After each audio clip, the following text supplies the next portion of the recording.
In today's world, people feel lost in a sea of ideas. Which ones should we accept? Stay tuned because you're listening to Veracity Hill, striving for truth on faith, politics, and society. Here is your host, Kurt Jaros. Well, a good day to you, and thanks for joining us here on another episode of Veracity Hill, where we are striving for truth on faith, politics, and society. So nice to be with you here in this summer season. Very nice to have the warm weather. Chris loves the cold AC in the office. He's a winter guy. I'm a summer guy. Well, I'm a spring and fall guy, really, but I like the summer, and it's baseball season, which is nice. But very nice to be with you here today. We're going to be talking about the storyline of the Old Testament. This was something that I really appreciated learning about in college. When I grew up, even though I grew up going to church every week, and I paid attention in Sunday school too, so I remembered the Sunday school stories, but getting sort of the big picture of the Old Testament was something that eluded me. I had trouble understanding where these books fit in. Nehemiah, I remember about the wall, but when was that wall rebuilt? Those types of characters and figures I had trouble placing. And it wasn't until college that I was able to get a better understanding of the big picture. And it's very important for biblical interpretation that we have the big picture down so we can understand the little bits of Scripture. If we try to understand the little bits without understanding the big picture, then we're going to have a problem. Excuse me as I put a cough drop in for today's episode. My family's had a bit of a cough going around. So it's just me on today's program. No guest, although Chris is here in studio. Peanut Gallery comments and such. Before jumping into the main topic for today's show, I did just read a great article. I sent it over to Chris. Hopefully he can share it in our live stream here. The world's oldest autograph by a Christian, we have discovered, comes from around the 230s AD. And fascinating little article here. Oh, he's even got it up on the screen. Thank you, sir.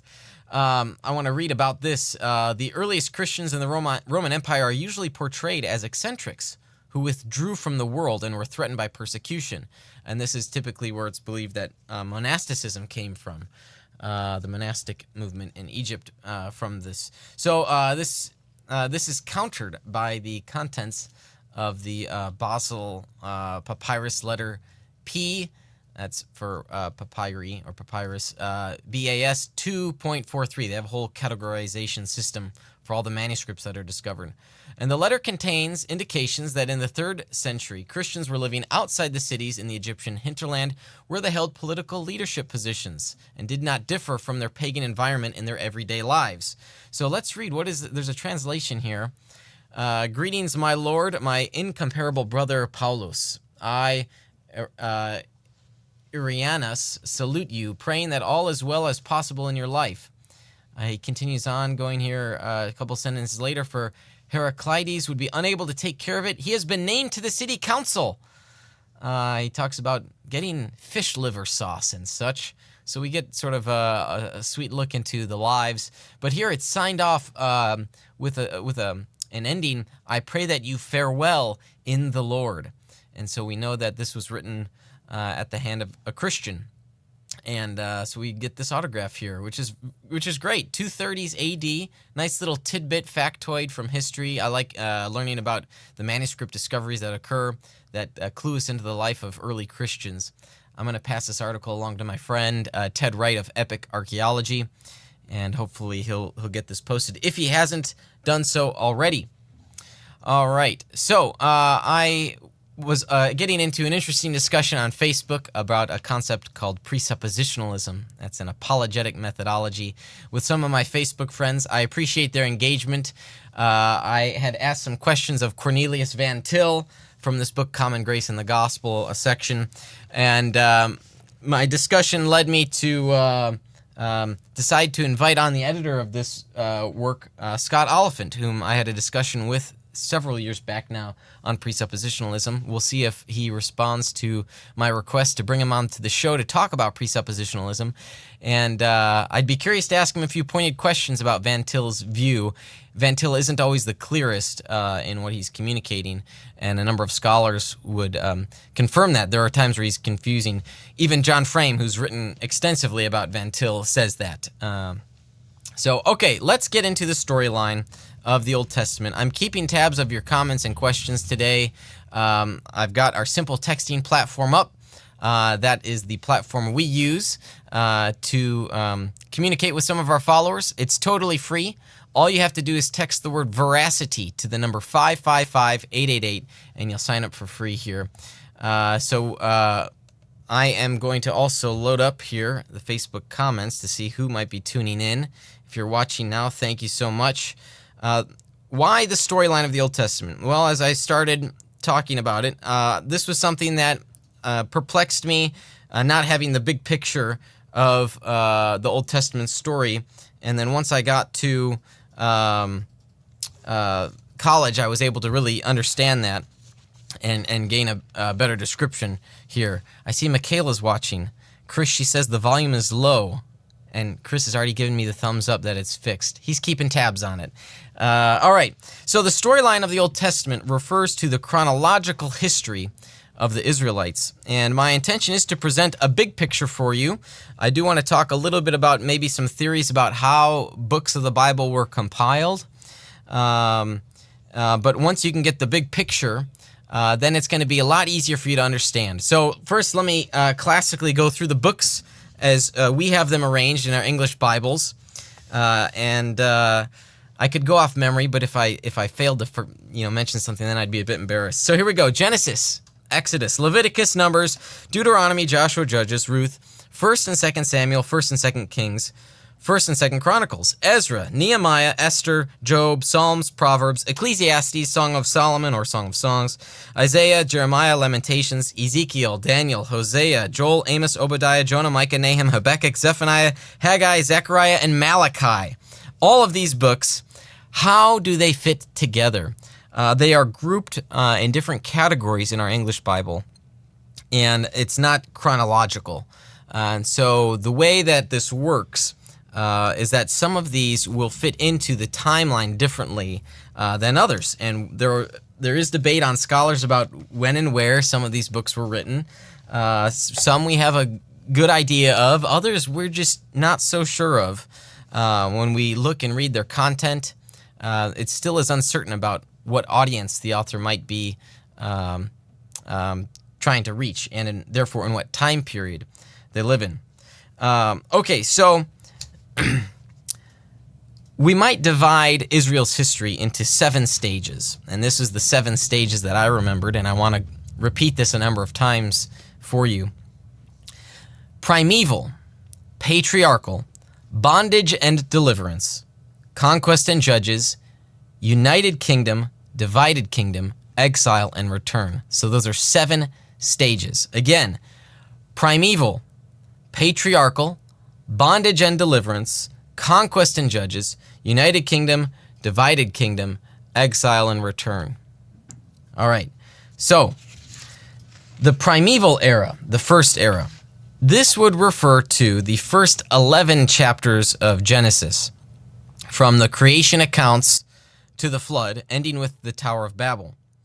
Now, humbly, I want to say that for some scholars, the line is blurred between whether these stories were intentionally written as history, as chronological, or if they're something else, like ancient poetry. Maybe these were stories that were told around the ancient campfire. So there's quite a bit of debate, even amongst evangelical scholars, about how to interpret and understand the primeval texts.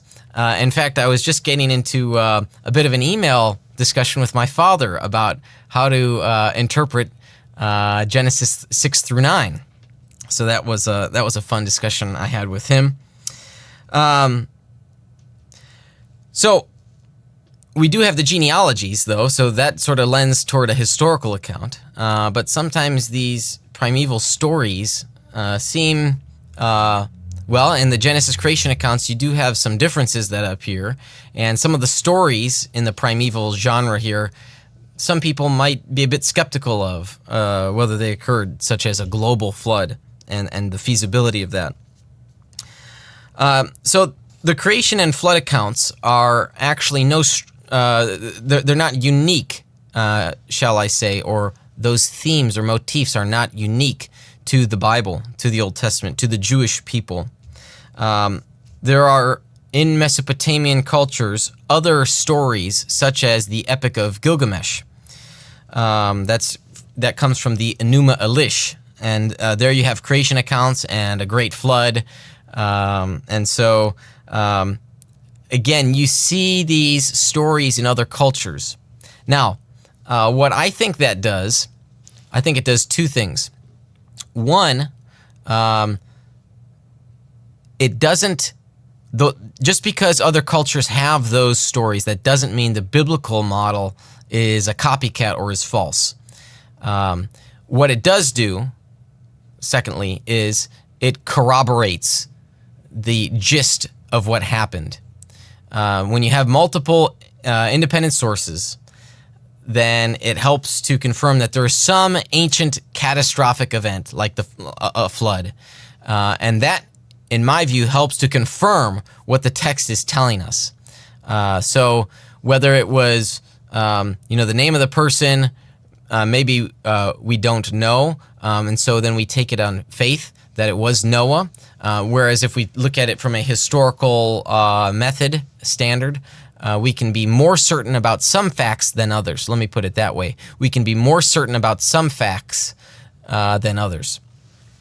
Okay, so perhaps the Tower of Babel was a story, for example, told around the campfire that explained that there were people who spoke different languages on Earth. Maybe it was a real historical event that occurred.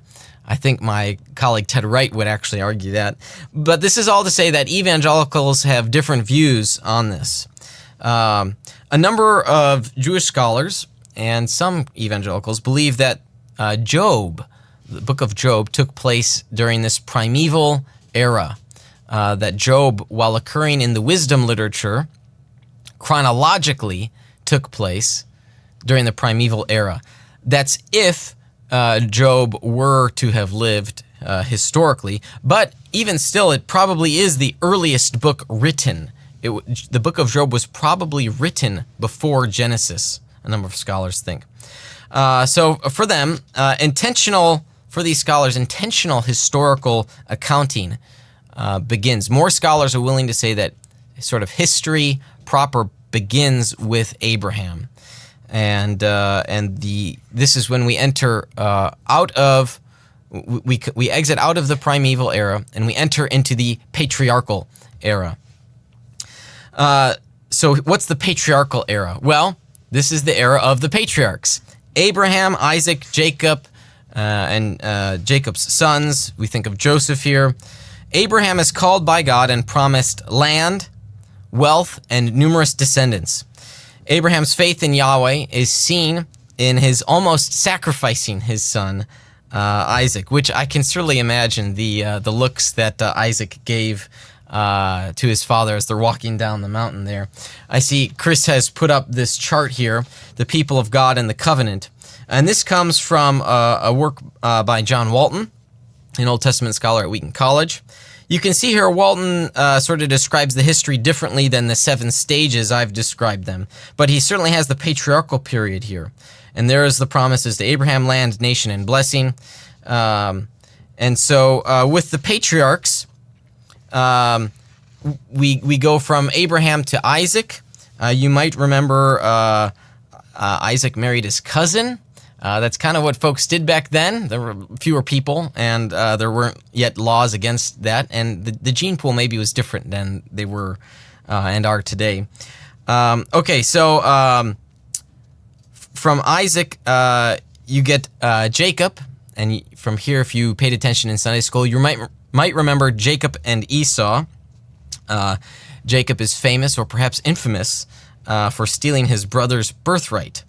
wrestling with God and changing names, right? His name is changed from Jacob to Israel. And he had 12 sons from whom the tribes of Israel would come. Joseph, his most beloved son, was born and sold into slavery by his brothers. You might remember this story. Joseph and the Technicolor dream coat.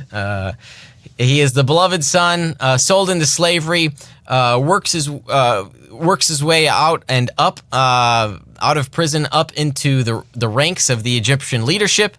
There's a great famine in the land, and Joseph, because of the prophetic dreams that he had received and the interpretation, rather the gift of interpreting the dreams, was able to save the region during this famine because of the proper planning and stewardship that occurred.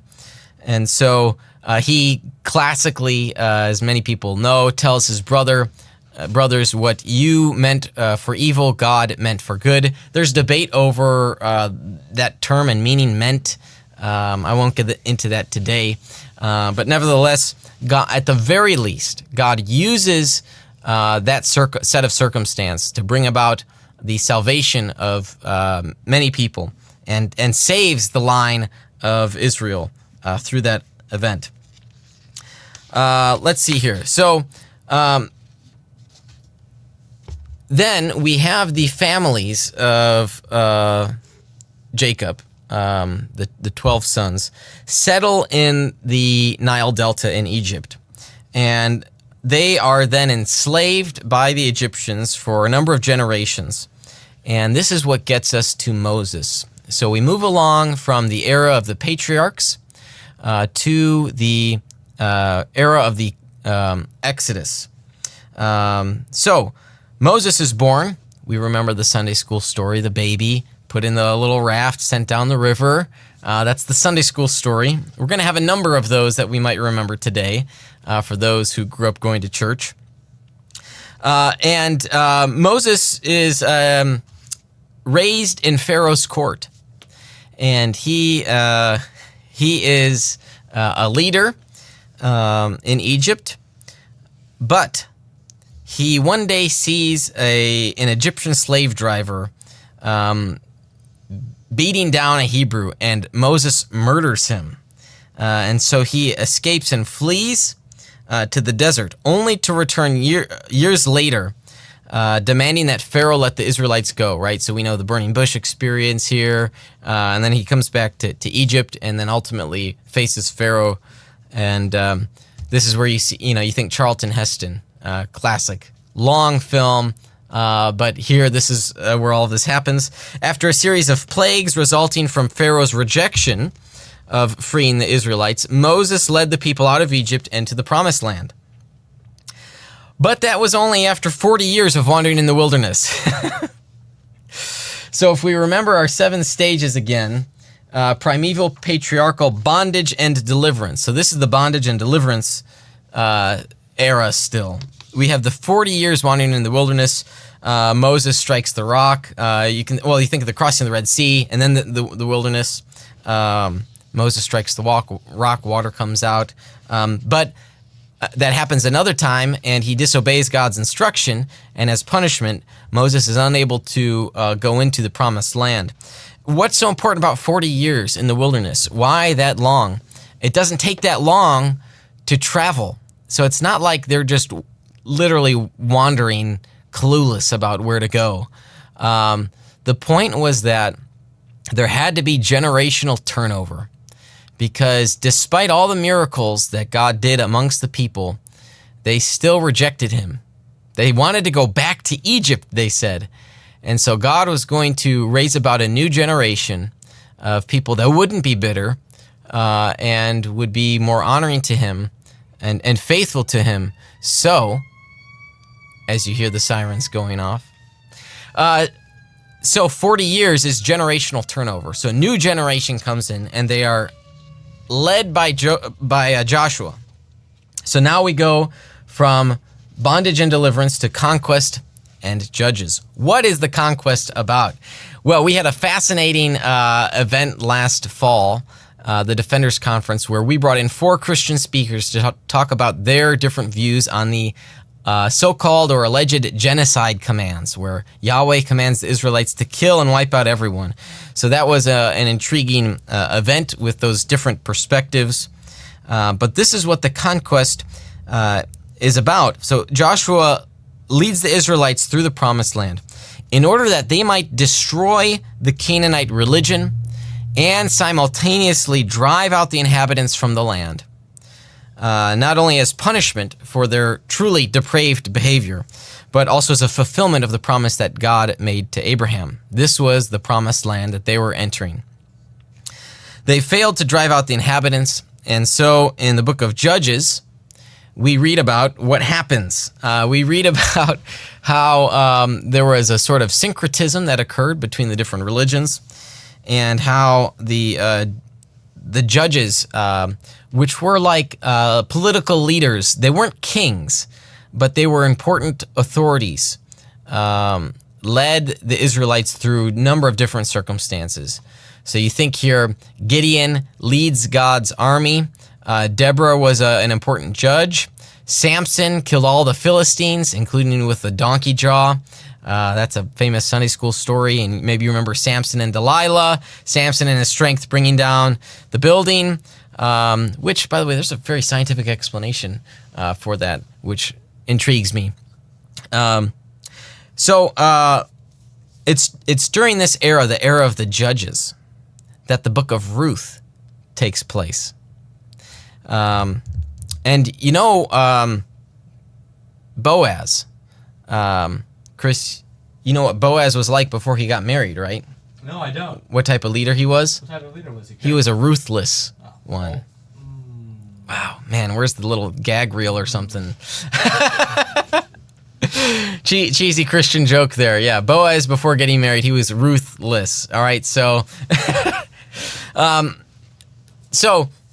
chronologically, that's where the book of Ruth takes place. And you see here, it's next to Judges. But sometimes you don't, in the book of Ruth itself, you're not given that context. You're not told exactly when Ruth takes place. And when you're in Sunday school, you just kind of learn it as a standalone, independent event. So that's where that fits there. Okay. So we move on from the era of the Judges, and we go to and head into the United Kingdom. And there's a person who's a transition during this period from a judge to the kingdom, United Kingdom, and that's Samuel. So the last judge of sorts, he was a prophet, Samuel.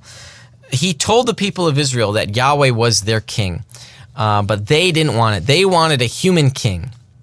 And so what happens? So they sought a king to rule them, just like the surrounding nations had. And the kingdom that came about after Samuel had anointed Saul and then David. So the kingdom, there were three kings, Saul, David, and Solomon. All right? This is the so-called golden era of Israel. A lot of people, especially many Christians, can look at this and say, oh, that was Israel as a nation. During these three kings, it was the only time that the nation was whole. But the era was short-lived, and it was plagued by continual unfaithfulness to God. Some people think this is the golden era, and I remain unpersuaded by that view. Saul and David had a drama that was ready-made for primetime television. And you can read about that all in 1st and 2nd Samuel. And now all we need for a primetime TV show, Chris, would be a producer to come about and create a script and all that and cast the parts. Solomon, who was David's son, was like a stereotypical 21st century millennial. Solomon had a lot of wealth, and he had a great education, but he was morally bankrupt. If you read about his life, you can see what happens to him. He ends up becoming an apostate to Yahweh because of all the wives and concubines that he had. And so he is led astray. Now, rabbinic tradition has Solomon as the author of the Proverbs, Ecclesiastes, and Song of Songs. So when you look to the wisdom literature here, Proverbs, Ecclesiastes, and Song of Songs belongs during this time period, during this United Kingdom era. But because of his apostasy, because of Solomon's apostasy, we are told that the kingdom would become divided after his death. So, how is it split? Well, it's split north and south. The northern country, which had 10 of the 12 tribes, was still called Israel. And to the south, there were 2 other tribes, and then they became called Judah. So now we move from the era of the United Kingdom to the divided kingdom. But before I continue on to talk about the divided kingdom and the mess that was, we are going to take a short break here. And when I come back, I'll recap some of what we've had so far. I know it's a lot. And we'll get into the divided kingdom and the exile and return, and we'll sort of recap and look at how all the prophets fit into the storyline as well. So stick with us through this short break from our sponsors. You're listening to Veracity Hill, striving for truth on faith, politics, and society.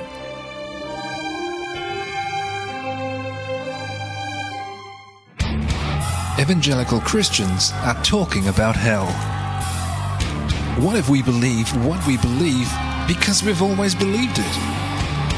What if the gospel is really a matter of life and death?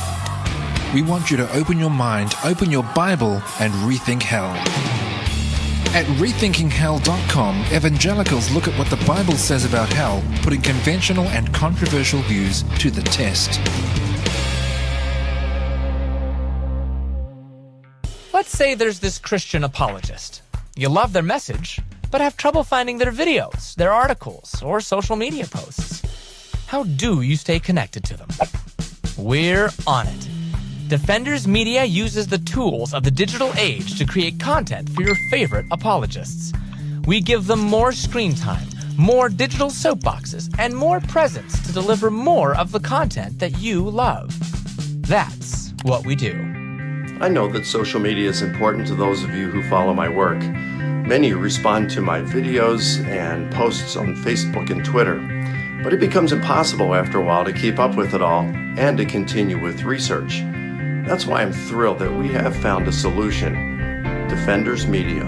Whether it's a website, whether it's printed material, whether it's a question on graphics, I cannot do what I do and reach my audience without the help of Defenders Media. They have been integral in helping me to reach my audience. Defenders Media ensures consistent content reaches your hand from today's leading apologists and apologetic ministries, like Mike Lycona, Apologetics 315, the Veracity Hill Podcast with Kurt Jaros, and more. To learn more, text the word Defenders to 555-888, and we'll send you a free PDF of the top 5 ways to share the gospel online.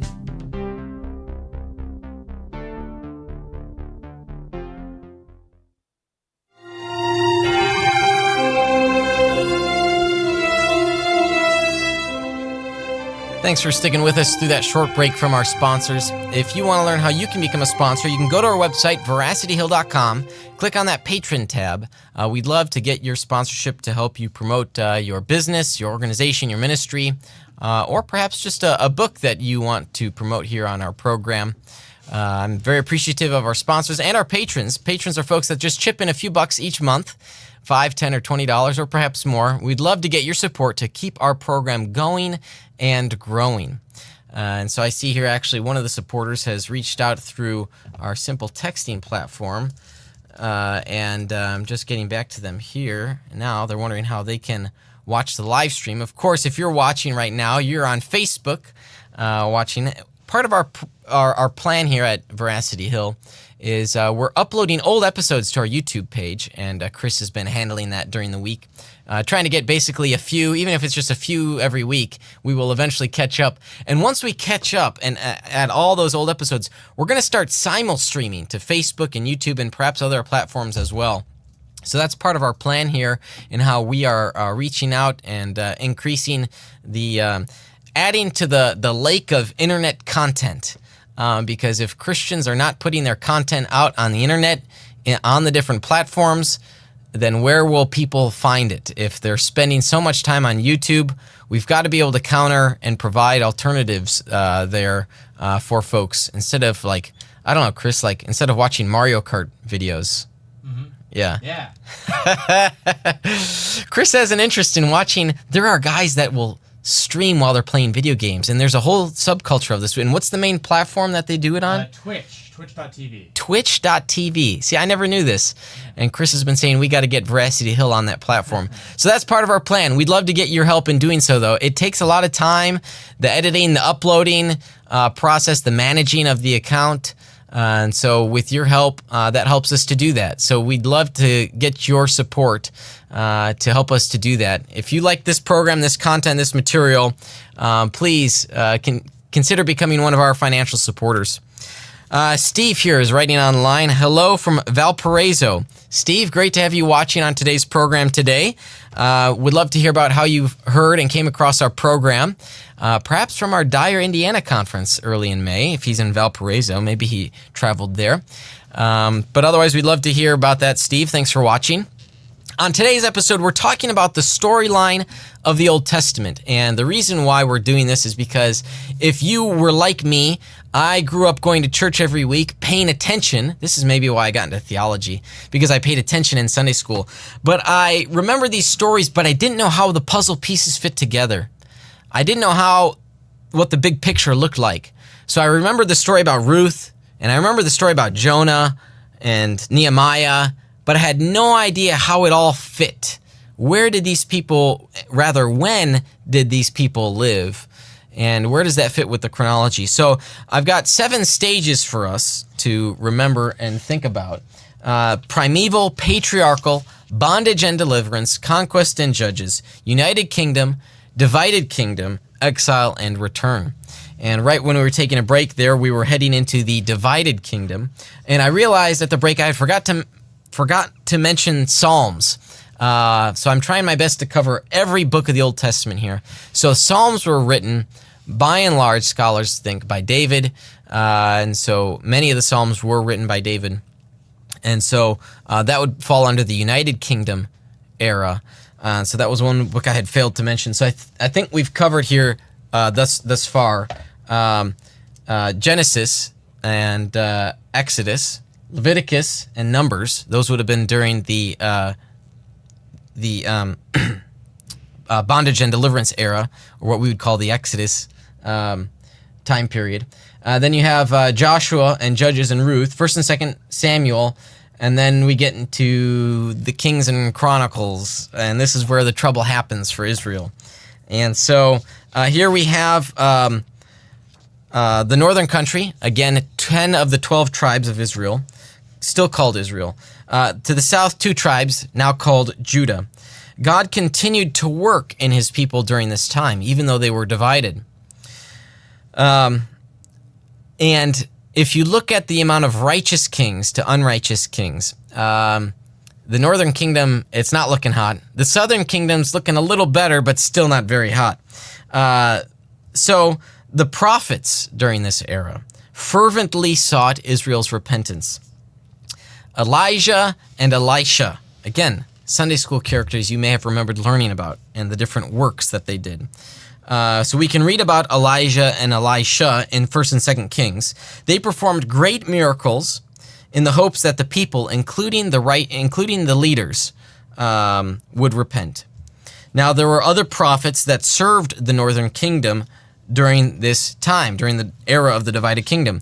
And here are those prophets: Amos, Jonah, and Hosea. Concurrently, Obadiah, perhaps Joel, Isaiah, and Micah served the southern kingdom. So again, in the northern kingdom, you have Elijah and Elisha, but then in terms of the books of the Bible, you have Amos, Jonah, and Hosea in the northern kingdom. In the southern kingdom, you have Obadiah, Joel, Isaiah, and Micah. Now, the scale of Israel's wickedness sort of tipped, if you had to think of it as a scale. John Walton sort of talks about it as a scale. Once the amount of your sins or injustices comes about to a certain tipping point, then Yahweh says, all right, time for divine judgment. So this is what happens to the northern kingdom, and they are destroyed by the Assyrians. And the year that they are destroyed by the Assyrians is roughly 721 BC. The way that the Assyrians destroyed the northern kingdom was awful. It was inhumane. It was nasty. And then what did they do with the survivors? They split them all up. They tore apart families, and they put people in different cities far away from each other. And why did they do this? They did this to cause cultural confusion. There would be a lack of cohesion, and when there was a lack of cohesion, the people wouldn't rise up against them. So it was a cultural strategy, if you will. Michaela's tuning in. She asks, any books you'd recommend for someone trying to understand the big picture or timeline of the Old Testament? There's a great book put out by John Walton on the I think it's called the Essential Bible Companion, which is very nice, and it provides descriptions of those books. Let's look it up here. I think that'd be the book I'd recommend. Yeah, the Essential Companion, Essential Bible Companion. That's what it is, by John Walton, Mark Strauss, and Ted Cooper Jr.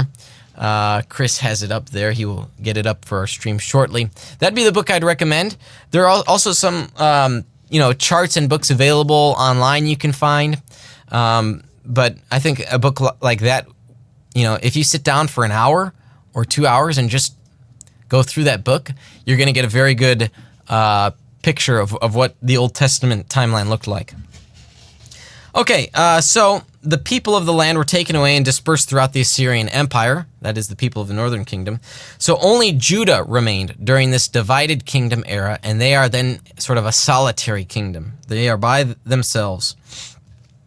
Now, Jerusalem had survived the attack by Sennacherib in approximately 701, and you might think of this if there were a Sunday school story about how in the middle of the night the angels of the Lord came and just destroyed the entire encampment by Sennacherib.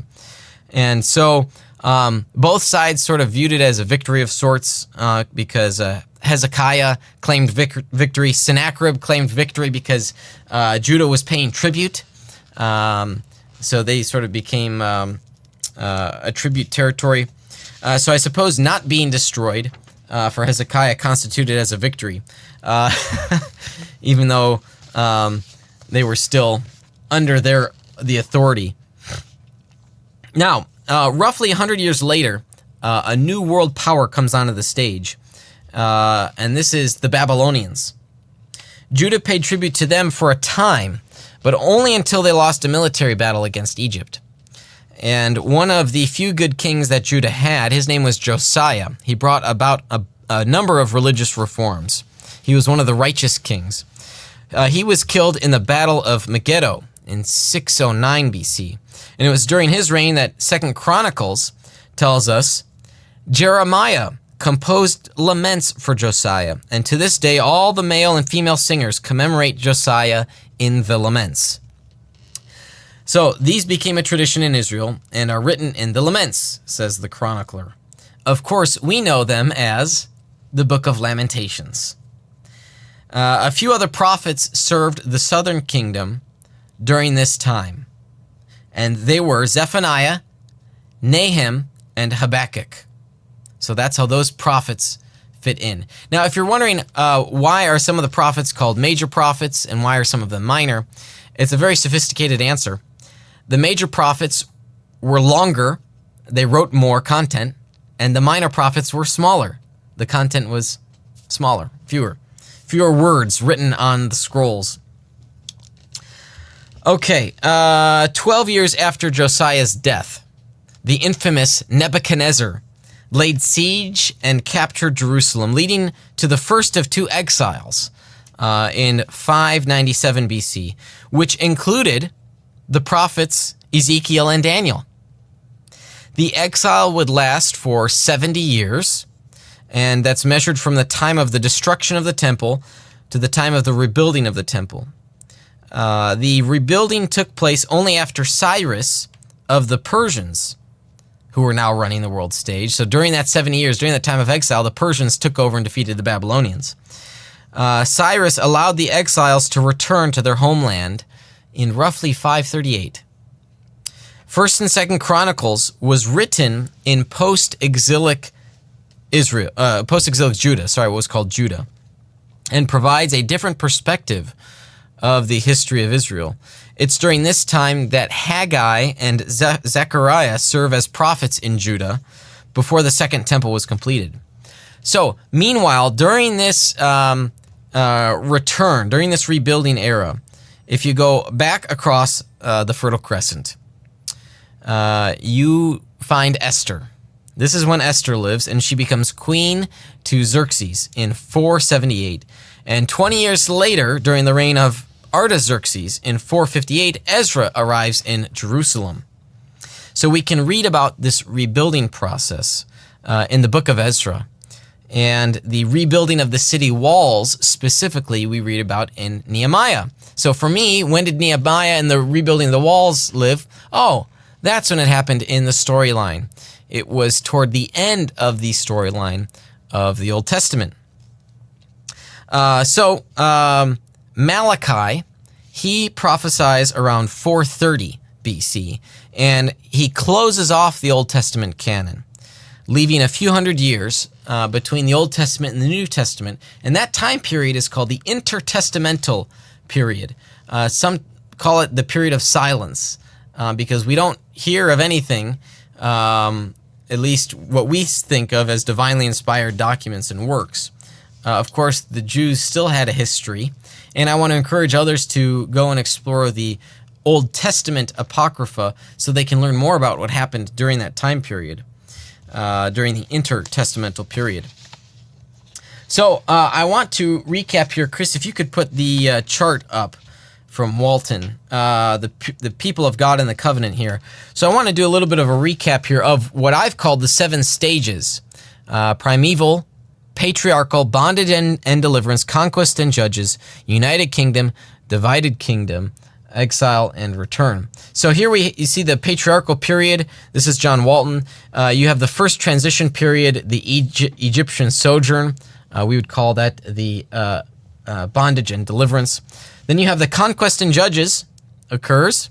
Okay, and here you have the covenant occurring during sort of both these times, and then you have what's called the transition period, and you go from the judges into the United Kingdom, the monarchy, the Davidic covenant here. But you only get 3 kings total. You get Saul, you get David, and you get Solomon. And that's all you get. And then you have a divided kingdom. So here Walton calls this the third transitionary period, the divided kingdom.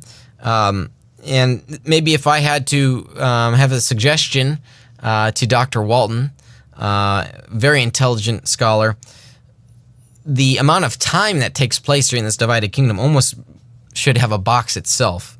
And then see how he just sort of jumps to exile and post-exilic the periods. So this is where the storyline of the Old Testament fits here with this. So it's really a great experience to read the books of the Old Testament. Some might think Leviticus is pretty boring, but you can learn quite a bit about Yahweh and what he's like in that. And when we look at the big picture, it helps us to understand the smaller tidbits. It helps us to understand the Sunday school stories, where they fit in, rather when they fit in the timeline or the storyline of the Old Testament. And then we can better understand the prophets. We understand the prophets and their messages and how their messages fit with this and in the storyline. So why is it that Jonah doesn't want to go to Nineveh and tell them to repent? Why is it that in Habakkuk, corporate groups, when they do evil actions, are not punished? There's some fascinating lessons to be learned from the prophets, major prophets and minor prophets, and it's really great to see how some of the characters interconnect with each other. So you can come across Obadiah in one of the books of history, a historical narrative. And you're like, hey, that's Obadiah, and now I know where he fits. So it's a lot of fun.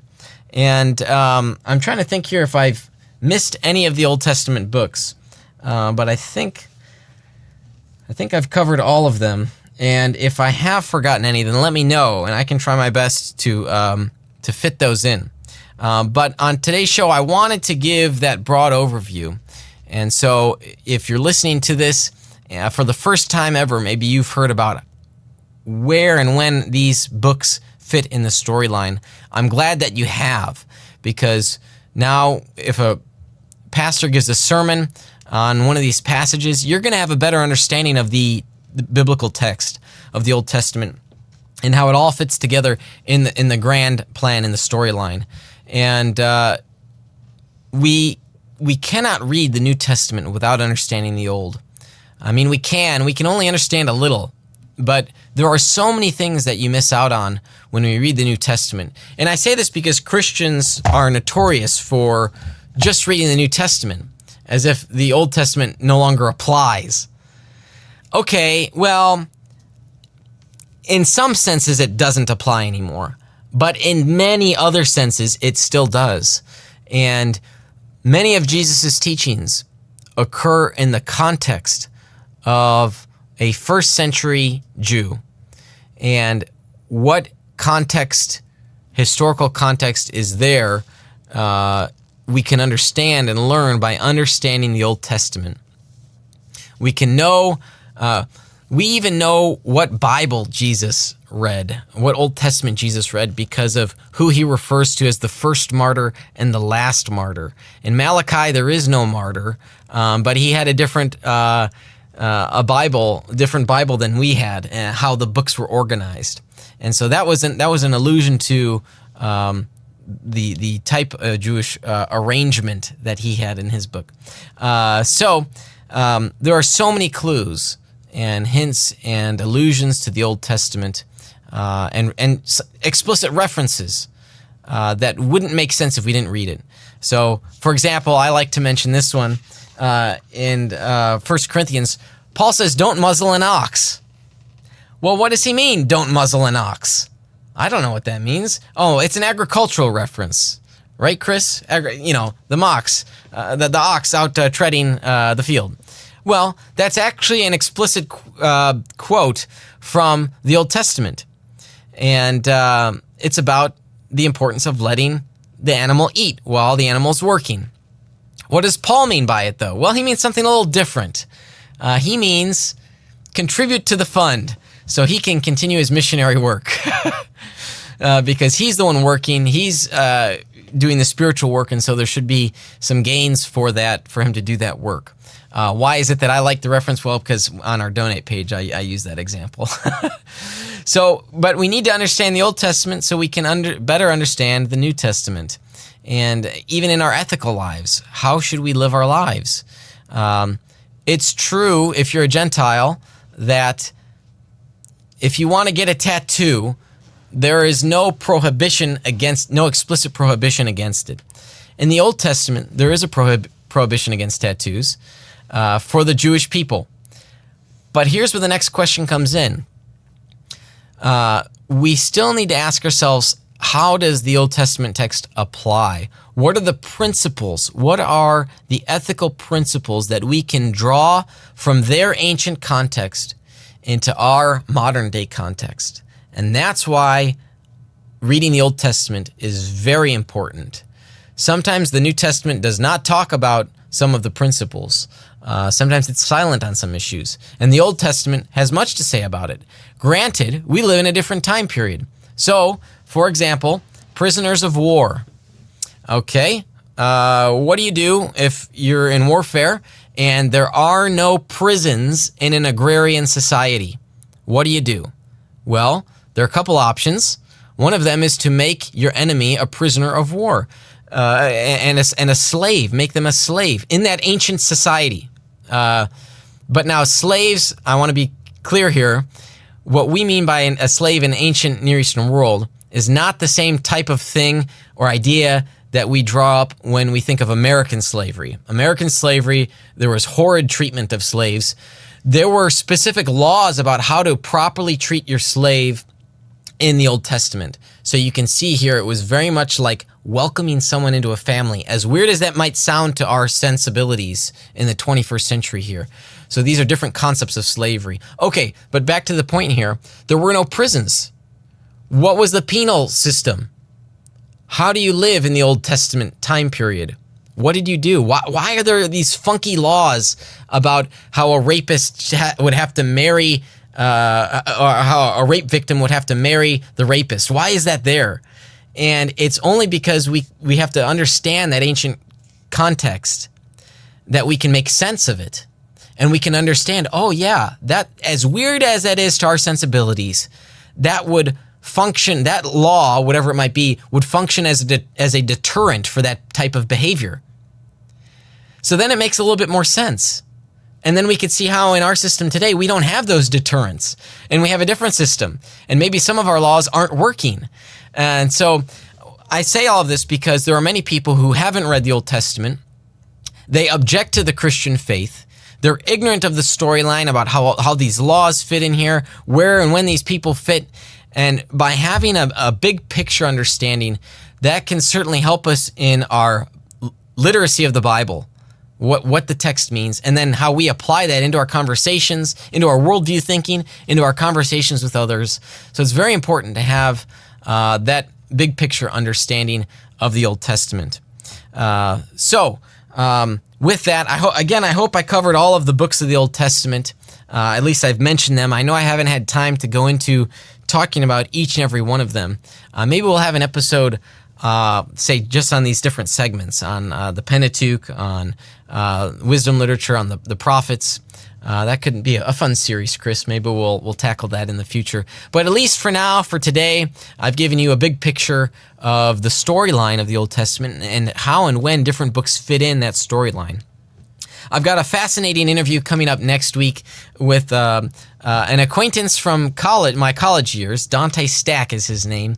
I'll be talking to him about his journey from going from an evangelical and even a missionary to coming up with some doubts, having severe doubts in his life. And I don't want to say more than maybe is truthful or accurate, but from what I've understood, he's sort of made a trek back of sorts. And so I'm curious to hear about his story, and some of these questions I'll be asking him for the first time. It'll be fascinating to hear from him, his journey, and then also some fascinating books that he's written about, and to see about how he as an author has shared about his life experience through these sometimes books of fiction, these novels that he's written about. So I want to encourage you, if you are not a subscriber to the program, please like us on Facebook. Subscribe on iTunes or the Google Play Store. And if you're a longtime listener, please give us a review as well. Why should you do that? Well, reviews are a great way for people who are exploring and new to looking at coming across our podcast to hear what other people think. It also helps in the search engines. So when folks write reviews, those words can help when people are searching around. So if you want to help people even find our program, please give us a review on iTunes, Facebook, or the Google Play Store podcast app that you might have. I want to say that this does it for our program today. I am grateful for the continued support that we have from our patrons. Those are folks that just chip in a few bucks each month, and the partnerships that we have with our sponsors. They are Defenders Media, Consult Kevin, The Skyfloor, Rethinking Hell, the Illinois Family Institute, and Fox Restoration. I am ever thankful for Chris, who is here week in, week out. You'll be here next week, right, Chris? Yeah. As the crickets chirp. Chris won't be here next week, so we will either do our live show on Friday or some pre-recorded episode with you. I'll be talking to Dante about what we can do on that. But nevertheless, I'm grateful for the work that he does every week. And I want to certainly extend my appreciation to you for tuning in today's program and for continuing along with me week after week for striving for truth on faith, politics, and society. You've been listening to Veracity Hill, striving for truth on faith, politics, and society. This is a listener-supported program. For more resources, including past shows, visit veracityhill.com.